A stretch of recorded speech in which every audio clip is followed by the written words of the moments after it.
It's Old Gold cigarette time with the original Amateur Hour.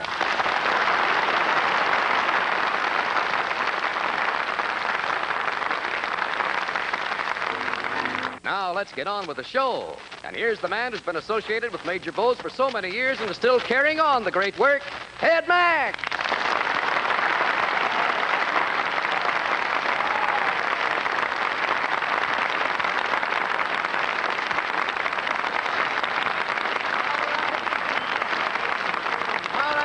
Don. Good evening, friends. Another week and another spin of our Wheel of Fortune. Around, around she goes, and where she stops, nobody knows. But right now, our amateur parade is ready to start, and out there in front is a cowboy with a banjo, Larnie Cassey. Larnie, you look like you just blew in from Texas with those boots and spurs and a 10-gallon hat and everything. Well, tell us about it, will you? I just blew in from New Jersey, Mr. Mack. Oh. Another one of those New Jersey cowboys, huh? Talk like a Westerner. How about that? Well, I lived in Texas and Arizona for about 3 years. I guess I picked up some of their talk. I know I picked up some of their music. You do, huh? Well, let's hear some of it right now.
In an era replete with familiar names of old-time bluegrass and four-string banjo players, Larnie Cassey remains little known outside of his hometown Green Creek at the southern tip of New Jersey.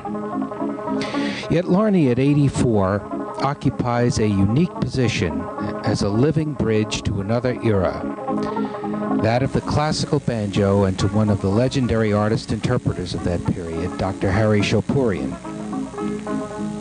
Larnie Shaw Cassedy was born in Camden, New Jersey on May 9, 1911, the youngest of 6 children of Hannah and Wilbur Cassedy.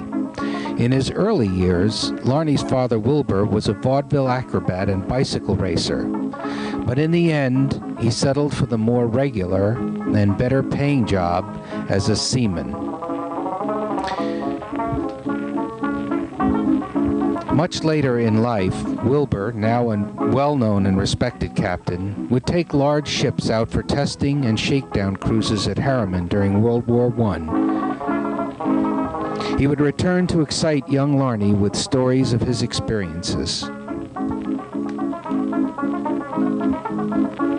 The Cassedy family, like many others of the time without television, enjoyed a family music tradition.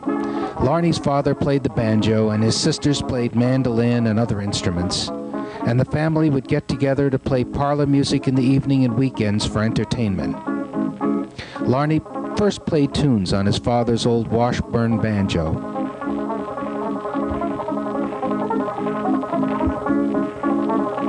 In the mid-20s, Larnie's family moved to Green Creek. Wilbur wanted to retire from the sea and do some farming, and Larnie was ailing at the time. They bought a farm of 36 acres, and Larnie went to local schools where he was able to build a reputation as a talented first baseman.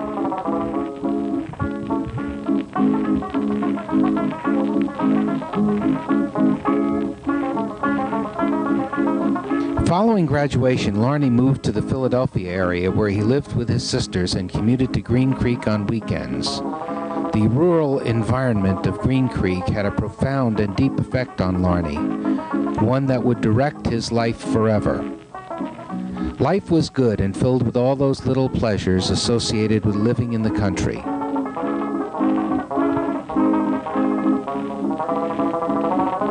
Larnie's first job was with Edgar T. Ward & Sons, a steel fabrication company in Philadelphia.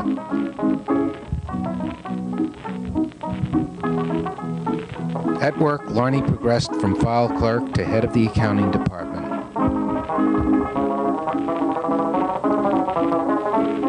It was during this period of living and working in Philadelphia and Green Creek that a momentous event occurred in Larnie's life. He met his first teacher, Oscar Straub.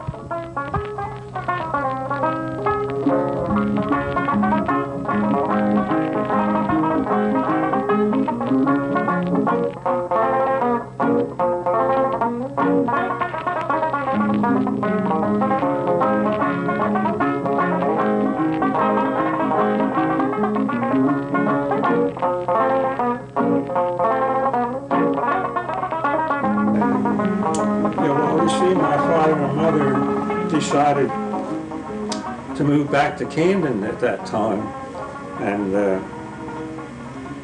it was during that period that I went into a music store there in Camden one day, and there was this fella here, name of Oscar Straub, playing a banjo. It just fascinated me.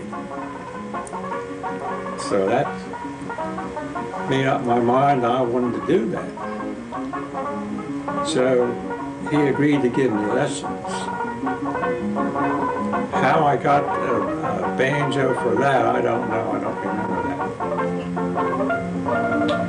that. What style of banjo was Oscar playing?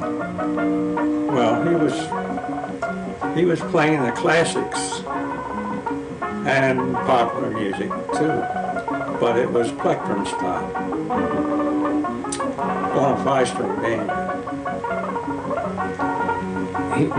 Was he a professional musician? He certainly was. He, in my estimation, I never heard anyone that could equal him. That's how I felt about him. For that style. And you had lessons with him then? I certainly did. Were they regular lessons? They were regular lessons, but I was involved in baseball in Camden then too, and I would skip lessons to go play baseball, which was not to my mother's liking at all.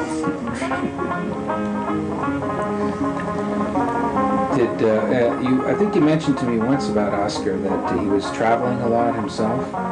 He was. Well, he worked out of an agent, some agent there in Philadelphia, or agents, and they would assign him where he would play. Whether it was in Philadelphia or whether it was in other cities. I know it was other cities too. How long did you study with Oscar? Well, off and on, you see, that's a pretty good question. Because it must have been 2 or 3 years, something like that. Why did you stop? I stopped because he became more involved in his engagements and he wasn't able to teach me because of that particular reason. He wasn't always available. He was off playing somewhere. So it was then that he said to me that he would like me to take lessons from his teacher, Shaporian. So that's how that began. During the first part of the 20th century, Harry J. Shaporian had become a performing star in the Philadelphia area. As the 1907 magazine The Cadenza stated, We are pleased to present in this issue a picture of Harry J. Shopurian, a native of Armenia, whose performances on the banjo are said to be without parallel for brilliancy and volume of tone. Musicians who have heard him play are enthusiastic in their praise of his wonderful skill. His technique is marvelous, and his intonation a revelation in banjo playing. Shopurian was also a marvelous athlete. As the cadenza further stated, Shopurian has given exhibitions of his powerful strength on several occasions, and at one time, being harnessed, lifted 2,700 pounds, including 2 horses and 7 men. What was your first meeting with Shopurian like? Do you remember? I mean, the first time you ever met him, that Oscar took you over there? Or did he take you over, or did you just go over by yourself? No, he went with me. He did? Yes, because I didn't know where he was, or I didn't know for sure the circumstances that Shopurian was in either until I saw for myself that he would teach while he was laying flat on the bed due to a tragic accident that happened to him when he was playing in vaudeville. Shopurian was a vaudeville banjo player, but he was also a strongman, wasn't he? That's right. That was part of his act. What did he do? Do you remember? He had a special harness made that he would lift a horse while he played the banjo. And it was during one of those performances that someone interfered or cut the rope or something, and down he came on him and injured his spine to such a degree that he wasn't able to do anything after that.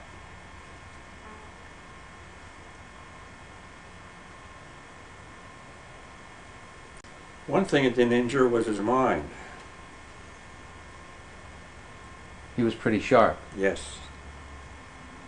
And also a really good. Didn't lose any of the his technique or anything of that nature. Even when he was lying in bed, he could really make that thing talk. What Shopurian was basically involved in what kind of style? What was he teaching you? What was the basic thrust of his teaching? His style was centered around classical music, overtures and marches, and he wasn't too much for popular music. And what was his method of teaching? How did he go about it? Well, for instance, he would give me a lesson on, we'll say, the Poet and Peasant Overture, but I had to rewrite that. I had to write out every note of that doggone overture myself. He would give me a copy of it, you see. If I wanted to learn that, I had to write it. So you really had to learn music? Yes. From him. Had you learned music before? I mean, notes and things of that, Well, from Oscar, Oh, you did, right. Yeah. So that was a good start. Absolutely. It wasn't like I was starting from scratch when I went to Shopurian. Right. Well, obviously Oscar thought that he probably wouldn't have brought just anybody to Shopurian, right? Because Shopurian was pretty serious, I would imagine, in terms of his... Yes, he was, yeah. That's right. Did he still have a sense of humor? Oh, absolutely. You mean the Shopurian? Yeah. Absolutely. But when it came to the lesson, that was what you did. After the lesson was over, that if you wanted to joke around a little or laugh, that's okay too. You studied with Choporian for 8 or 9 years, I think, right? I think quite a long time. It wasn't steady because I was working at my job, and I always couldn't make it every week. And I had to come. In that time, my parents had moved back to Green Creek, so I had to come back to Green Creek on the train every weekend. That was a time when I had a lot of students myself. When I would come home for the weekend, I remember distinctly having 13 students I had to teach. you know, for example, what type of banjo did Choporian play? Did he, when he was teaching, was he playing a plectrum, or did he play a 5-string, or what? Do you remember? No, it was definitely 5-string. Plectrum style 5-string banjo. Yes. And your banjo at that time was a 5-string, right? It was because I had gotten it through him, through Choporian, through the Wyman Company, which was located in Philadelphia.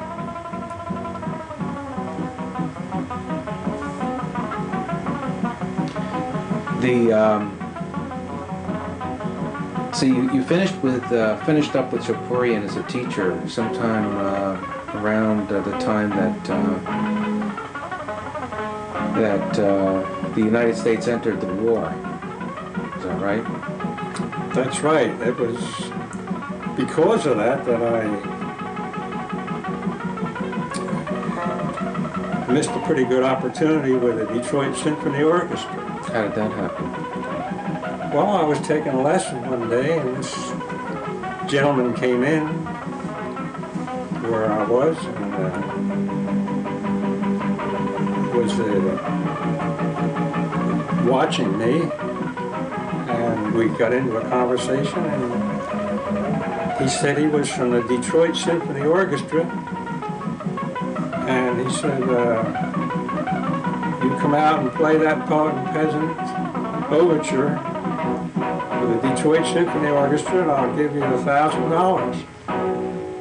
How can I forget that?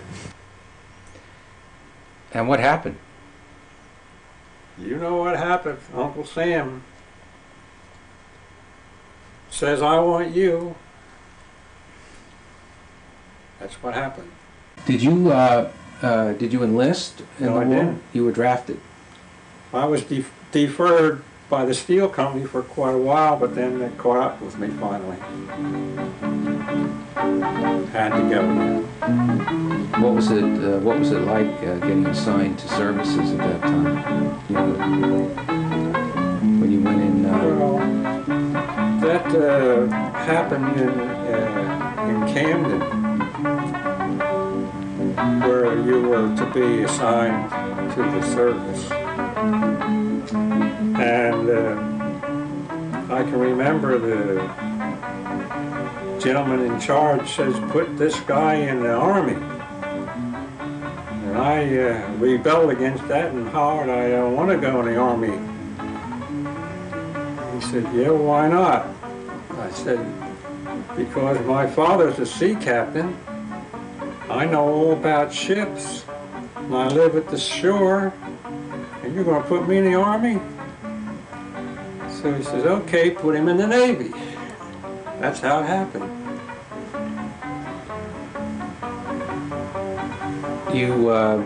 So you had been playing pretty steadily up to that point, then you figured that was it as far as playing was concerned, right? Mm-hmm. Did you take your banjo along? No. I forgot about that because I didn't think that had any place where I was going. Until the very first day I was there. What happened? Well, I was out in the drill field and they came to me and said, you see that big building over there? I said, yes, sir. He said, go over there, they want you. So So I said, okay, well, what could I say? I didn't know. So I went over there and made myself known, and the guy looked at me, he says, where's your banjo? Just like that. I said, well, it's home. So he said, yeah, well, we want you for the next stage show because Benny Goodman's here and Gene Krupp is here and you're on next. I said, well, sorry I don't have it. He says, it'll be here. And lo and behold, my wife arrived with a banjo they had sent home to her. And she brought it down to Bainbridge, Maryland from Green Creek.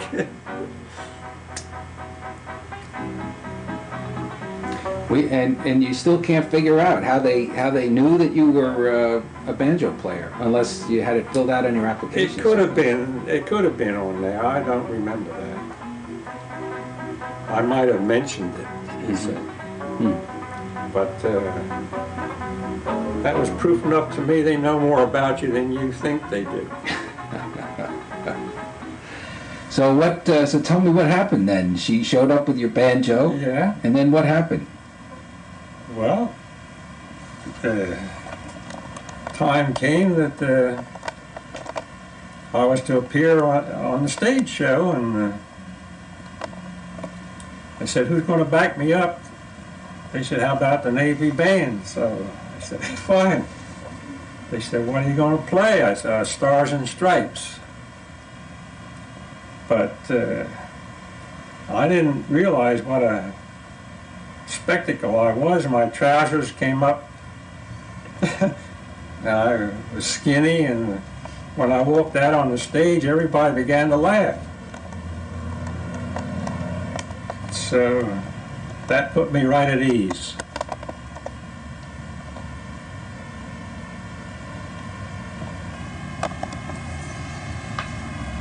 Put you at ease, and then you went and played. Yes, I did. And what was the response after they laughed? Well, the applause was very gratifying, I'll tell you that. And from that time on, I did very little boot camping.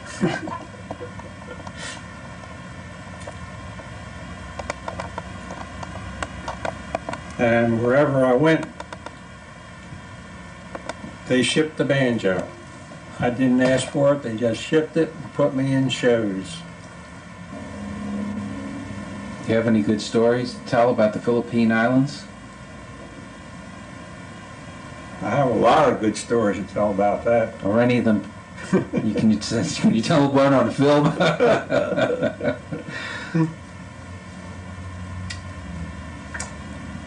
Would you like to hear one? Sure. Well, we were somewhere in the Philippines, but I can't tell you where we were at this particular time because it was an uncharted island, and the fellas decided to jump ship one night to go ashore. We shouldn't have done it, but we did. So when we got to the shore, there was a river between us and where the natives were. So we howled across there, and they came across the river, and there were alligators in the river.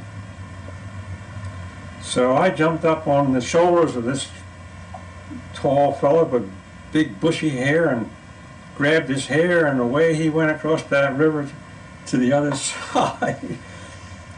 We got into the jungle, and I immediately walked into a water buffalo, and they thought that was the greatest thing, those guys. So we finally ended up to quite a large thatched building, and we went in there, and we were passing out chewing gum and candy and things like that, when I noticed in the corner a little instrument that had 4 strings on it. So I pointed over to it, and they they brought it to me, and I tuned it up and began to play. And when they heard that, they strapped on their feet the outside husks of coconuts and skated around on those boards, and shined up the boards, and in through the windows and doors came all these natives, and they were dancing, they were having a great time. My. We said, we better get back to that ship if it's still there. But they wouldn't let me go. I had to go to the chief. He wanted to see me. And he presented me with a bolo knife. So we finally did get back to the ship, thank goodness, before it took off without us.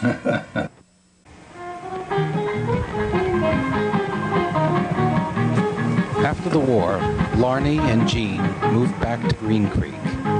He opened up 2 restaurants and a gas station, actively taught banjo, and played with various bands practically every night.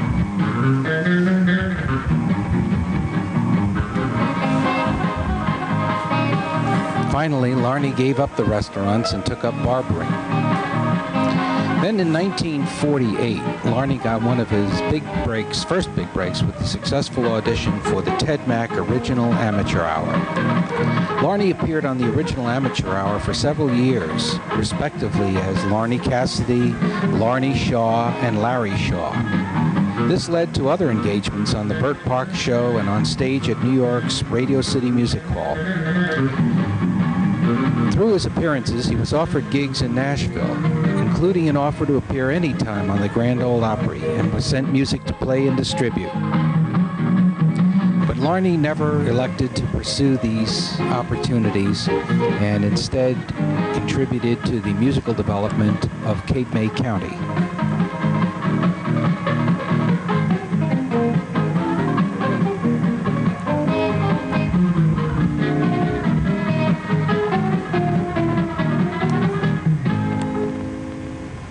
In the 1950s and 60s, Larnie worked as the founding member of various bands, including the Rag Pickers, with whom he made a number of LPs.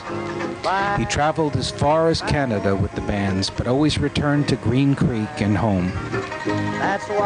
And although he plays guitar, keyboard, dobro, and pedal steel, his first love remains the 5-string banjo.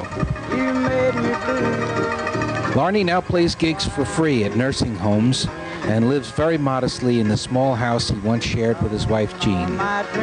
He's an artist of note and a man of great character and humility who is regarded with sincere affection by his close friends. Oh, baby, bye, bye. You made me cry.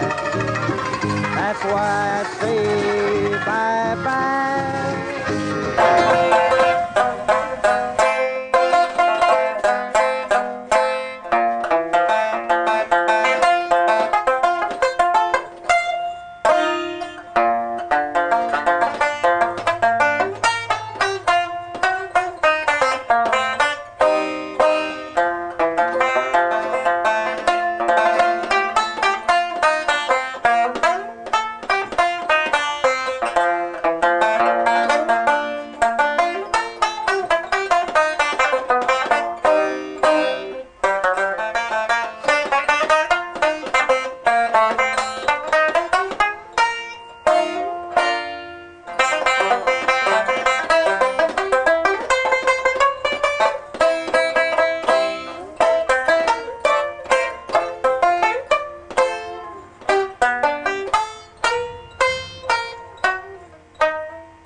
All right. We might have it. Joel, did I make any mistakes? No, I don't think so. I think it sounded good to me. Hot dog.